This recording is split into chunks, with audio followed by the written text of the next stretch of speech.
नमस्कार आणि शुभ सकाळ. कशा आहात? बरे आहात ना? बरंच असलं पाहिजे. मी पण बरी आहे. आता आम्ही चाललेलो आहोत भालकीला.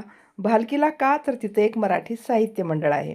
म्हणजे कार्यक्रम आहे आज म्हणजे आणि माझ्याबरोबर सृष्टी आणि स्फूर्ती आहेत. ते मला भालकीला सोडून पुढे आमचे जे पडोशी ताई आहेत त्यांच्या मुलाचं साखरपुडा आहे, तर ते तिकडे जाणार आहेत मला सोडून. आणि मी पूर्ण साहित्य मंडळाचा कार्यक्रम अटेंड करणार आहे आणि ते साखरपुडा अटेंड करणार आहेत. आणि नंतर येताना परत आम्ही सगळेजण आपल्या गावी म्हणजे बिदरला येणार आहोत.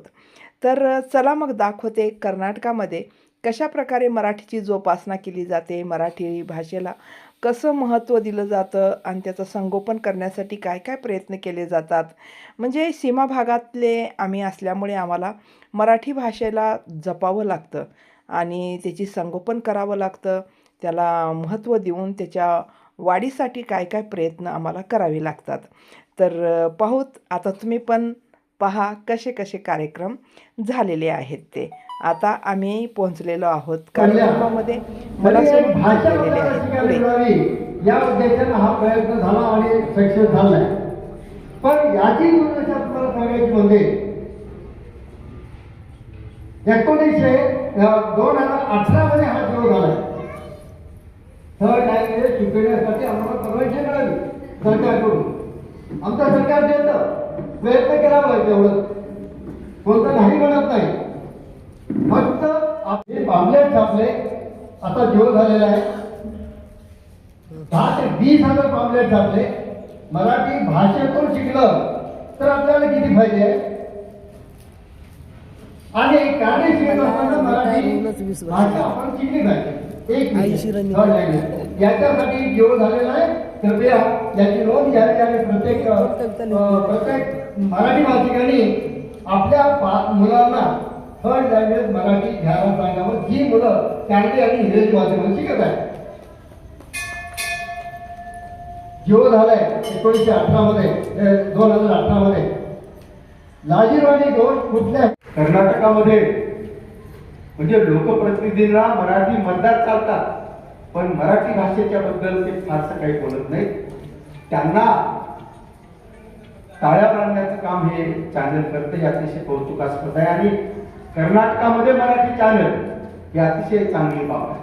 आम्हाला शत्रुत्व शिकवलेलं नाही. आम्हाला गांधीचा विचार आम्हाला जो आमच्या मनात आहे, जो मराठीतून आम्ही विचार करतो, जो लिहितो, त्या संबंध अहिंसेचा विचार आहे. आणि म्हणून हिंसेवर आमचा भरोसा नाही. हिंसेला विवेकानं उत्तर द्यावं, अहिंसेला उत्तर. ह्या कार्यक्रमामध्ये विविध जिल्हा तालुक्याच्या माणसांना नियुक्त करून अध्यक्ष वगैरे बनवून सन्मान पण केला. मराठी संस्कृती याबद्दल प्रेम करणारे अनेक पुस्तकं लिहिणारे असे दोघंही साहित्यिक, या दोन्ही साहित्यिकांचा सत्कार माननीय श्रीपाद फडणवीस सर यांच्या हस्ते होतो आहे. धन्यवाद. माधवराव शिंदे बीदर जिल्हाध्यक्ष, श्री दयानंद मोंदे भालकी तालुका अध्यक्ष, श्री दयानंद सतीश गोसावळे कमालनगर तालुका अध्यक्ष, यानंतर सुरेश मोरे बसव कल्याण तालुका अध्यक्ष, मोरे बसव कल्याण तालुका अध्यक्ष, अभिमती इंदुमतीजी सुतार बीदर तालुका अध्यक्ष, आपण पण यावं. श्रीमती इंदुमतीजी सुतार बीदर तालुका अध्यक्ष, श्री रणजित शिंदे औरंगाबाद तालुका अध्यक्ष, त्यानंतर श्री दत्तात्रय साबणे हुलसूर तालुका अध्यक्ष, अंजली निरगुडे हुमनाबाद तालुका अध्यक्ष, तर श्री प्रदीप नाईक चिटगुप्पा तालुका अध्यक्ष. आपण सर्वांनी व्यासपीठावर यायचं आहे.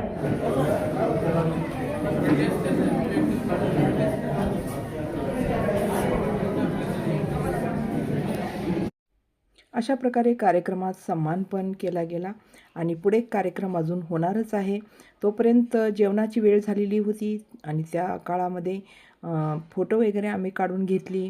आणि नंतर माझं परिसंवादामध्ये पण नाव होतं. परिसंवाद म्हणजे मराठी भाषेची व्यथा आणि संस्कृती, भाषा ह्याचं भवितव्य काय राहणार आहे. तर सीमा भागातील मराठी भाषेची व्यथावरती माझा परिसंवाद पण झाला. त्यानंतर कवी संमेलन सुरू होणार आहे.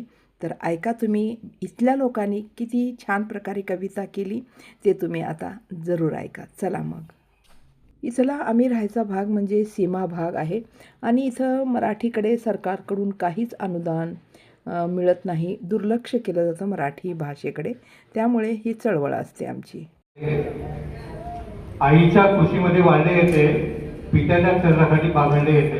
जगी नाही जिला जोड, जगी नाही जिला जोड, माय मराठी माझी गोड. लढीवाळ एक एक शब्द, जणू माय करते नाण. जणू बोलतो वाचतो लिहितो माझी माये मराठी.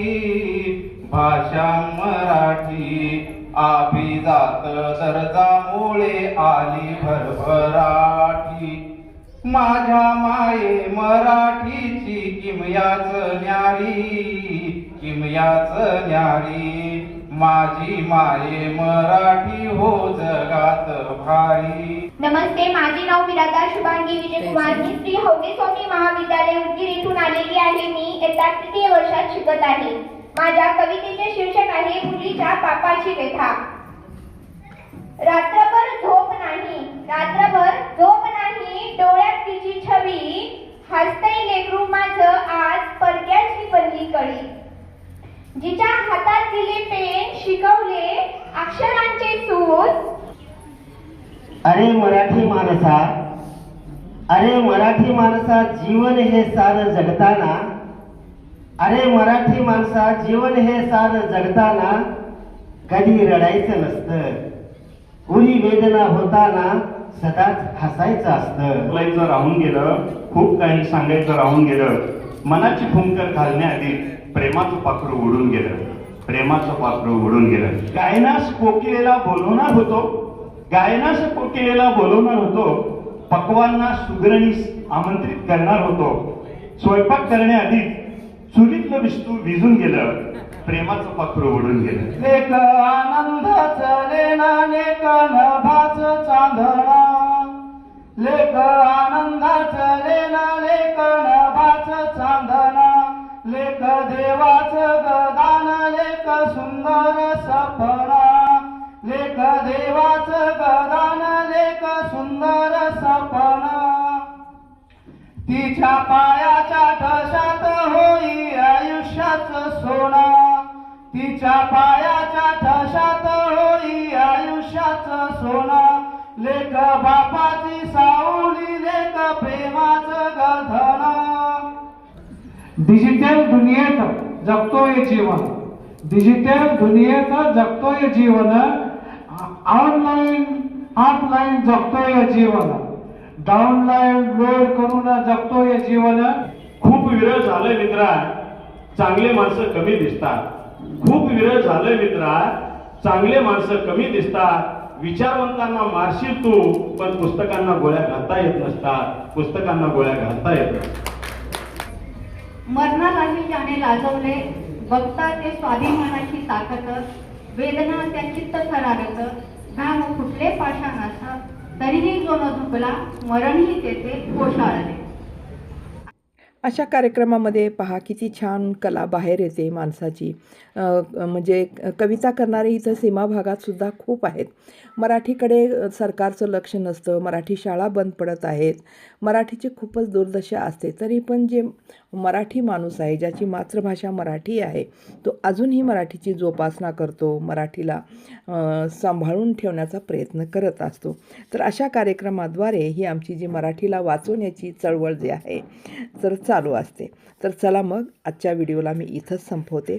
आणि आजचा व्हिडिओ तुम्हाला कसा वाटला नक्की सांगा. भेटू आपण परत पुन्हा नवीन व्हिडिओमध्ये. तोपर्यंत आपले धन्यवाद. स्वस्थ रहा.